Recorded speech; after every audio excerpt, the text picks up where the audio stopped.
that time. Can you smell what how-to videos is cooking? The DIY! Alright, this week's video is the DIY how-to on a actual garage door, garage ramp. This will be focused on changing your oil, any kind of car maintenance needs. See here, I have more of a scale down feature. I'm going to flash a picture on the screen right about now, which will show you what we're going to be building in the next hour to hour and a half or so. We cut each of these boards at a 45-degree angle. We're going to screw one of these into another, kind of stack them right on top of another. It's going to be about 10.5 inches high. Each of these boards is 1.5 inches thick. It's about 6 feet long. They're going in 10-inch increments. See the way these are cut. I'll have to cut that outer one, but Home Depot did most of the cutting for me, saving me a lot of time. So if you do have the ability to go to Home Depot, buy these 2x12 by 16 the pieces I use, cut them in. You got about 3 of these, cut them up, and that's an extra spare wood laying around the house. So this should hold any type of car. I mean, SUV, car, truck, whatever. Low clearance. Probably can space these out further. I did 10 inches just as a rule of thumb, and measure between my wheel and the bumper. And let's give it a go. Follow me along this cut, and we'll see where we end up.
After a lot of mess, a lot of cleanup, we're back. See, we took the compound mitering saw over there, pan of the camera. Use this giant clamp, which you're going to need. These boards are heavy. You need something that can hold at least like 10, 20 pounds down when you're doing this cutting. 45-degree angles. So you can see here's the finished product. Get my camera and do a quick close-up. But this is the finished, actually it takes some screws. I'm going to recommend in this case the biggest ones you can find. I got these on display, 10 by 3.5. These things are a piece. probably go through at least 2 to almost 3 pieces. I mean, this is exactly what you need to triple reinforce these. Then go one on top of another, and then ultimately they'll be sandwiched between. I would go from the bottom as well if you have the opportunity. So I'm not going to assemble this down here. It's way too heavy, but I actually have a set of wheels and some eye hooks.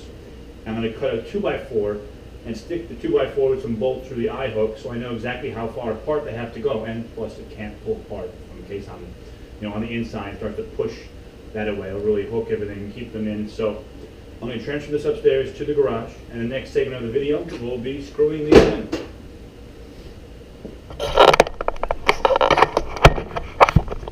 One last quick look up and down.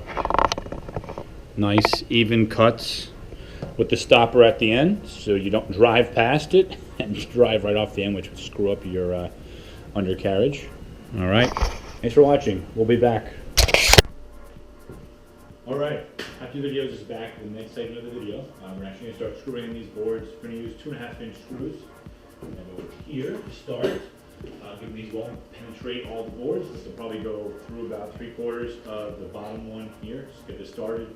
These are Deckmate 9 by 2.5-inch, very heavy-duty outdoor screws. So we'll go with these, and then once we start stacking the boards, we're going to use 3.5-inch screws for those. Get as much torque the bar down as possible. I have to actually use this DeWalt 18-volt XRP lithium-ion drill. So turn this thing up about setting number 2122. See how far I can go. I might even have to turn it off and maybe go to a hammer drill setting if it's not penetrating. These are pretty thick boards here. So stay with me, and I'll get myself mounted up on my head cam and go through this one real quick. For all of the other boards, this is the first part, second part. Follow me on this camera. And stay tuned because we have wheels coming up. I'm going to sit on the bottom so you can actually move this thing around. This thing's going to be pretty heavy, not the most fun to maneuver, but at least you might need this. These are screw eyes. I'm actually going to screw them in, I guess, facing more of a 90-degree angle, protruding from the board on the inside so you can hook this 2x4. I'm going to cut to fit the width of my car. So I know just how far I take these apart every time I do my oil change or I want to work on my car. I'm not guessing game like, oh well, it's too far, it's too close, my car falls off these and I'm screwed. So this is going to come in handy because you can actually take this off once you get your car on the lift. So more to come on this one.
truth.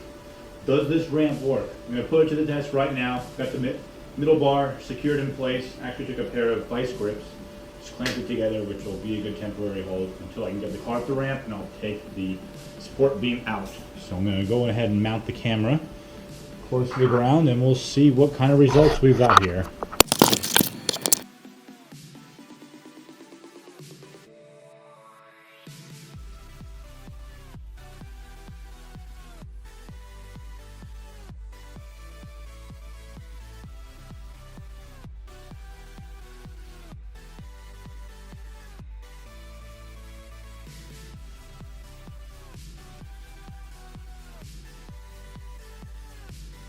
There you have it, a successful test. As you can see, car is on the ramp, no problems here. Got tons of room to do an oil change. You're gonna hop under here, do whatever you need. This is a pretty successful test. Hope you go out and try this yourself. I'll give you all the instructions on my link. Please like, comment, subscribe. How-to videos, peace out.